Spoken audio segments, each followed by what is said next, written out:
Hello again and welcome to another Warhammer 40k Imperial Guard Tactics video. Now before we get into today's video, I would like to say a big thank you to Tyler Goodflower for sending in some awesome pictures of his Imperial Guard regiment, the Januvian Janissaries. They look absolutely fantastic. I really like the blue and red colour scheme. It reminds me of the early World War I French uniform. I'm a big sort of World War I history nut.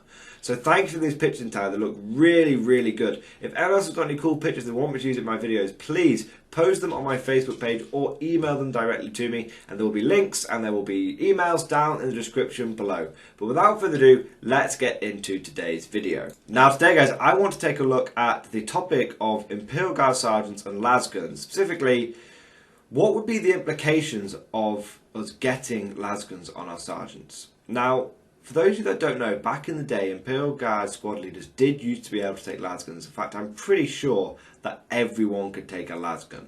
That was kind of the thing. No matter who you were, you could get a Lasgun, you could get a rifle. And it was an option to swap your las rifle for a las pistol and chainsword. Now, in later codexes, I believe it was from the 5th or 6th edition codex onwards, that option got taken away and sergeants were forced to use a pistol and a melee weapon. And it's often a bit of a sore subject for guard commanders because it is a bit annoying that we see everyone else's squad leaders able to take their primary weapon as a rifle, but we're stuck running around with las pistol and chainswords. And some people say, oh, well, it makes sense for the officers because the Guard is kind of like a World War I, World War II army. So the sergeants in those, the officers in those armies would typically use pistols. And it's like, well, to be honest, after early World War I, people stopped using pistols and swords. So that doesn't really make sense. It is a bit of a common trope for sergeants and squad leaders to have a pistol and a sword, but there should always be the option for them to take a lasgun. And at the end of the day, the Imperial Guard are one of the most varied armies out there. They're, a regiment from one world, even in the same sector, could be equipped entirely differently from a regiment from another world in the same sector. So it's a bit of an unusual thing where we should have great amounts of flexibility. There's going to be, and there are lots and lots of examples in the fluff of sergeants and even officers all the way up the command chain using the humble las rifle. Okay, and I think it definitely needs to be something that is looked at again in potentially whenever the next whenever the 9th edition Guard Code comes out. But what is quite an interesting exercise is if we look at what would happen, what are the implications of if we were able to snap into creation, we were able to write it in crayon in our codex, sergeants may take lasguns. Okay, now at the moment the sergeant I tend to find is essentially a non-model in the squad. And before we even get into the math hammer side of things, looking at the current state of it, it is not good game design to have a non-unit, to have a non-model or non-option within a unit. He may be able to take a las pistol and chainsword. The sergeant may surprisingly have 3 attacks with that chainsword because he gets 2 base and 1 for having the chainsword and the chainsword special rule. But he essentially, those 3 strength 3 attacks hitting on 4s very rarely equate to anything. I often will roll my sergeants a different colour dice or roll them separately to be like, oh, wonder what Sarge does, and it never really pays off.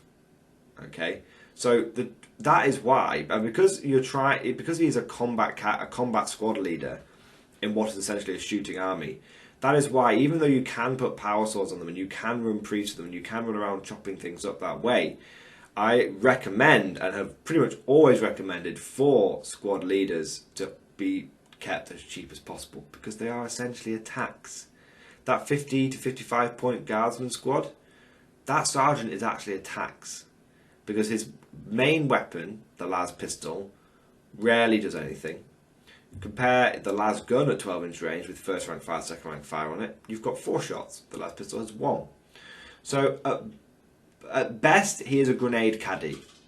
At best, he is a grenade caddy, which again, when you're only armed with frag grenades, and the blast special rule rarely comes into play because of, well, people trying to avoid the blast special rule coming into play.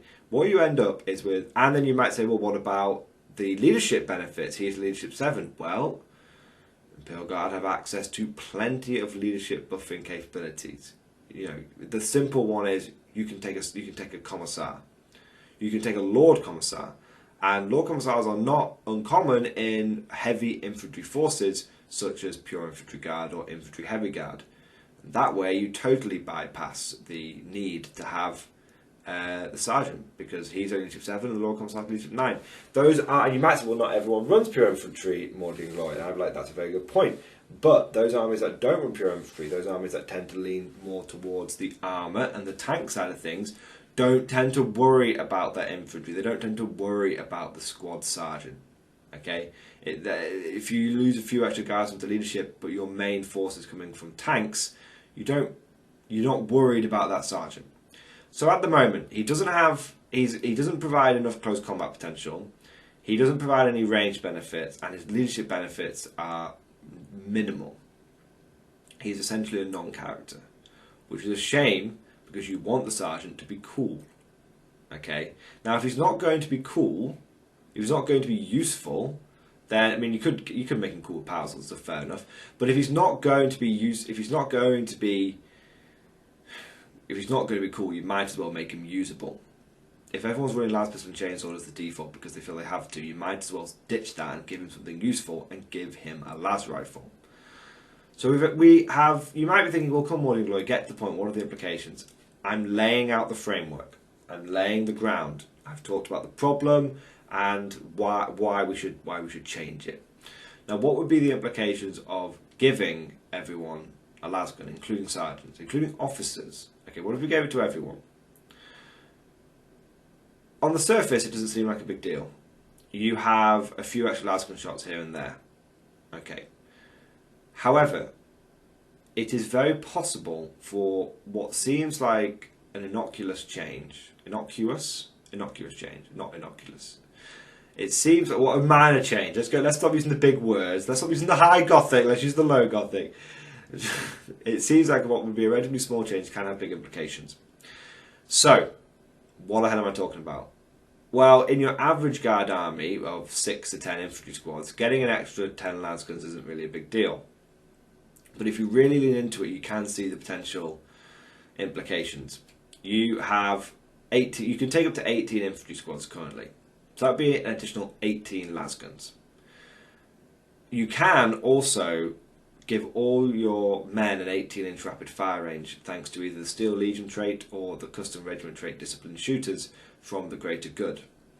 Now, the thing about having an 18-inch rapid fire in 9th edition is it means that you are going to be in rapid fire range. Well, there's a very high, if you go second, you're more than likely going to be in rapid fire range turn 1. If you go first, you'll be in rapid fire range at the beginning of turn 2. The point is you're going to be in rapid fire range very early on. You then have to take into account that you have orders like first rank fire, second rank fire. Now, it is relatively easy, let's say we're going down this pure infantry route, for you to get an average of 11 orders from your infantry squads, for your infantry squads. You've got 3 officers, you've got 6 officers, 3 senior, 3 junior, 3 company, 3 platoon. I should use the proper terms, not the old school terms. So you've got 3 company commanders and 3 platoon commanders. That's 9 orders between them. You then have the stratagem inspired tactics that gives you additional order, and then you also have the warlord trait master of command. We've not even got into things like Cadians and Creed and Kel, all that kind of stuff. We're just looking at, if you're taking this pure infantry army and you're taking it almost regiment non-specific, the average amount of orders you're going to get is 11. Which means you can order 11 infantry squads to have first rank fire, second rank fire. Now that would be an additional 50, I believe, if you take into account 11 infantry squads with it, with first rank fire, second rank fire, and 7 squads without first rank fire, second rank fire, you're looking at 58 lasgun shots. 58 additional lasgun shots every single turn. Now, just to do the math hammer on that, it is 4 times 11 plus 7 times 2. Yep, that is 58. Best to double check the math hammer with these things. I know that a lot of us, we enjoy our math hammer to be precise.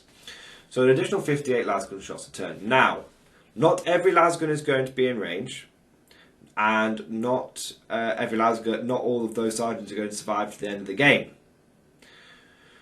Which means we have to we have to lower that. You're not going to get a guaranteed 58 additional lasgun shots every single turn. I think if you factor in the fact that officers could get some extra lasgun shots, which would be, well, on 9 officers and another additional 8, potentially 18 lasgun shots a turn from the 18th rapid fire. But I think if we balance it out at a nice flat 40, an additional 40 lasgun shots a turn, that takes into account people not being in range, that takes into account people dying, and that takes into account what if everyone, including every officer, could get lasguns as well. We're talking everyone from the astropaths to the officers. I think what we're looking at, if we make the lasgun universally available, is an average of an additional 40 lasgun shots a turn every turn over the course of the game, which equals, for simplicity, 200 lasgun shots additionally every single game for 5 rounds of 40 additional lasgun shots. Okay, that is actually a significant amount. We can't deny that. Now, the reason I'm being so sort of monotone and professional about this is because inwardly I'm actually squealing like a little girl, because I love more lasgun shots. More lasguns the better. But when you start making lasguns available to everyone, it means it does have quite a big effect if you choose to lean into it. I mean, every officer having a lasgun just makes sense. Every sergeant having a lasgun just makes sense. It's a universal weapon. Read the Gaunt's Ghost books, which are, without a doubt, probably the most prolific and the gold standard of Imperial Guard fluff. All the platoon leaders, the regimental commander, outside of Colonel Commissar Gaunt, I should say, which is Corbeck, he uses a lasgun. Major Rawn uses a lasgun. All the sergeants and platoon leaders use lasguns. It is a universally available weapon. Okay, when you're looking at some of the other regiments that they encounter as well, like the Volpone or Volpone, I'm not sure how you meant to pronounce it, they are well known for using their lasguns as well. In the first book, the Jantine their officer uses a lasgun. The officers of the Vitrian Dragoons use lasguns. Everyone should have access to a lasgun, so it is not an unreasonable request to say that if everyone gets one, and we can balance it out to about an additional 200 shots. Bear in mind, if we were to add in every available shot, you could be looking at, close to, well, if you add in the fact that you could give it to officers and everyone else, you're looking at potentially 80 additional lasgun shots. I'm halving that down to 40 to be conservative. Okay? So 40 additional lasgun shots a turn equals 200 additional lasgun shots over the course of the game. Now, how does that equate roughly? We're going to do a bit of napkin math hammer here now, guys. But how does that equate down to real-world numbers and deaths? Well, the first target to look at is Marine Equivalent, or MEQ. Now, Marines have changed. It used to be that Marine Equivalent meant a single wound, toughness 4, 3+ save model. But now we're looking at most Marines have got 2 wounds. You've got Death Guard who have 2 wounds. You've got, well, basically just those poor suckers over at the Chaos Space Marines which have only got 1 wound still, which is frankly unforgivable, but that's a different topic for a different day. So, the additional shots that you'll be looking at is 200 additional shots, which would be 100 hits, which would then roughly equate to 33 wounds. Out of those 33 wounds, you would have 11 unsaved wounds, which would equal 5 dead intercessors or 5 dead tactical marines, which equals approximately 100 points. Okay, so when you look at it like that, you think, oh, you just bigged all those numbers up, Mordian Glory. That doesn't seem like a really big deal. Okay, but let's start looking at some other numbers as well. I would argue that the simple stroke of a pen, the Games Workshop gives us the ability to kill an entire additional intercessor squad a turn, is not an insignificant power boost. It's the ability for your army to kill an additional 100 points to the enemy's army. It's not not bad at all. But then you start remembering that not everyone is a Space Marine, and there are many other profiles out there. And you start going through, okay, well, what about Orcs? Okay, toughness 4, 6+ save, and their equivalent, Orc Boy equivalent. That is an additional 27 dead Orcs. Because you've got 100 hits. Of those hits, you've got 33 wounds. But the Orcs are only going to save on 6s. They're only going to save 5 or 6 of those wounds. So it's about 27 dead. What about things like Cultists, Termagants, Witches? Witches are the new hotness. Let's look at meta, look at the meta here. Orcs aren't exactly meta, but Dark Elder Witches certainly are. Toughness 3 with a 6 up save. 41 additional dead models. Because you've got, again, 100 hits. This time 50 wounds, and they're only going to save, well, it's not going to save what people say. I've been generous at 9. It's actually less than 9, but yeah, 41 additional dead guys. That's pretty significant. What about, let's continue down that with, what about the new Dark Elder Cabalites? Which take a while for people to start hoovering up those Witch Cult models, so Cabalites is still going to be the main aim of the game. And it also covers most Eldar Strike, Eldar Craft Warrior, Aspect Warriors. Fire Warriors and Skitarii, we're looking at toughness 3, 4+ save. 25 dead, because you get 50 wounds and they've got a 4+ save. 25 dead. What about if you're targeting Guardsman equivalent? Toughness 3, 5+ save. Additional 33 dead. What if you're targeting light vehicles? Again, let's swing back around to the most meta thing out there at the moment, which is Dark Elder, Drukhari. Let's look at the Venom. Everyone's going to be running Venoms now because they've upped their capacity. If you get an additional 200 Lasgun shots, you can kill 2 Venoms and do 4 wounds to another Venom.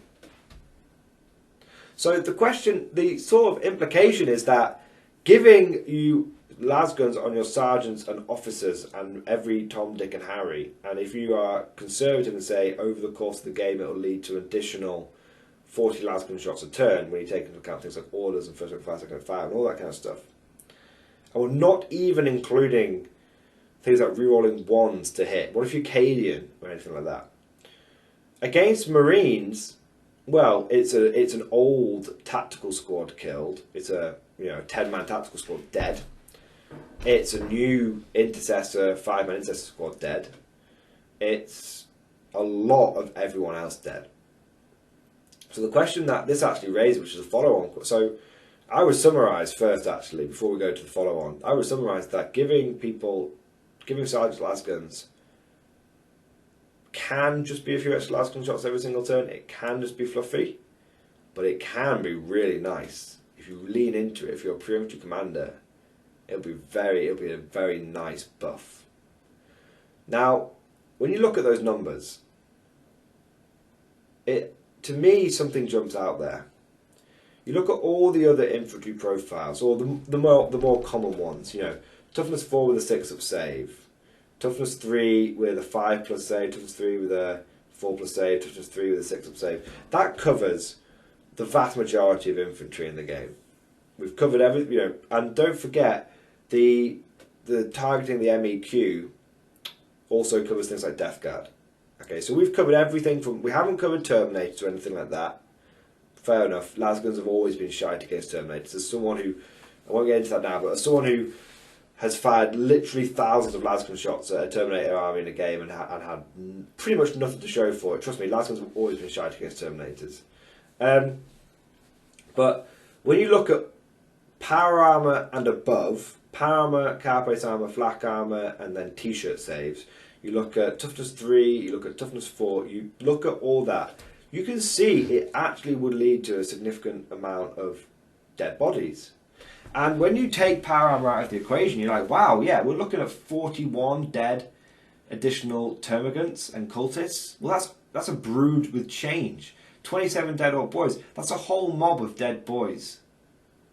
25 dead fire warriors. Well, that's how many fire warriors most people bring.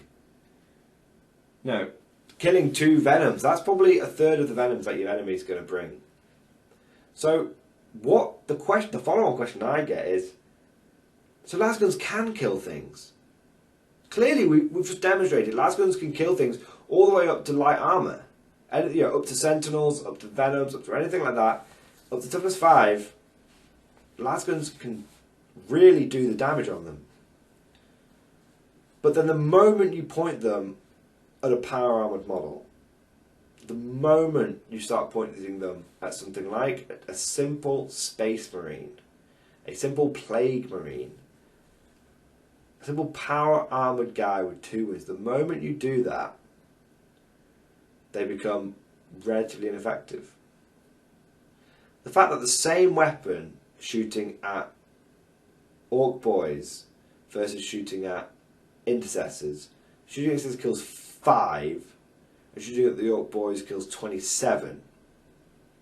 Same weapon. For me, the follow-on question, the thought, the pondering is not, is the Lasgun weak? It's that our Intercessors and their equivalent too durable.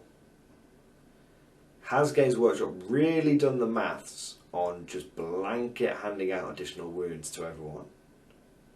Because if they haven't, what we are seeing here is, we're using the Lasgun as the premier example of a small arm, we are seeing the quick invalidation of the rifle. Be it a bolter, be it a pulse rifle, be it a Lasgun. Your basic weapon is becoming very obviously redundant. And that, I think, is the implication. More so, and I don't want to be pissing on Games Workshop chips or anything like that. I'm just theorising here. Is it that the Lasgun's too weak? I don't think so. I think when you point at a variety of other targets, it's fine. I think if Marines only had 1 wound still, if you were looking at Tender Tactical Marines, you would be saying to yourself, wow, Tender Tactical Marines, that's actually quite significant. From giving Lasguns sergeants and officers Lasguns. But the fact it's only 5 dead Tactical Marines, I think says volumes about the durability of that army rather than the weakness of the Lasgun. But that's a topic for another day. I hope you guys have enjoyed this video. Please leave lots of comments. Let me know what you think down in the comment section below. I don't always get to reply to all of them, but I do read them all. And of course, if you've enjoyed today's content, please consider heading on over to the old Patreon page and consider donating some of the old moolah to the channel. I don't monetize any of my videos. It's all reliant on Patreons. I don't have levels or anything like that. I just like to do this for fun. And so if you fancy chucking me $1, if you fancy chucking me $10, $20, $100, 10. No, okay, I'm getting a bit exaggerated. But if you fancy, you know, showing some additional support to the channel, I would of course, I'd really appreciate it. And it goes without saying, but I will say it anyway, a huge thank you to my current Patreon supporters. You guys are awesome. I hope you guys are getting really excited and jazzed up around around the new YouTube studio that's going to be coming soon. That's going to be funded by the Patreon supporters. I've been posting loads of stuff on Instagram. Go and check it out. But basically, I am using the Patreon money to take the channel to the next level, and it is thanks to the generous support of my patrons that I'm able to do that. So big thumbs up. If I was on camera, you could see me putting 2 big thumbs up, and in all jokes aside, with a bit of sincerity, a big thank you. Like I said, this channel wouldn't be anywhere without my Patreon supporters. Hope you guys enjoyed this video. Thank you for watching, and of course, I'll see you guys next time.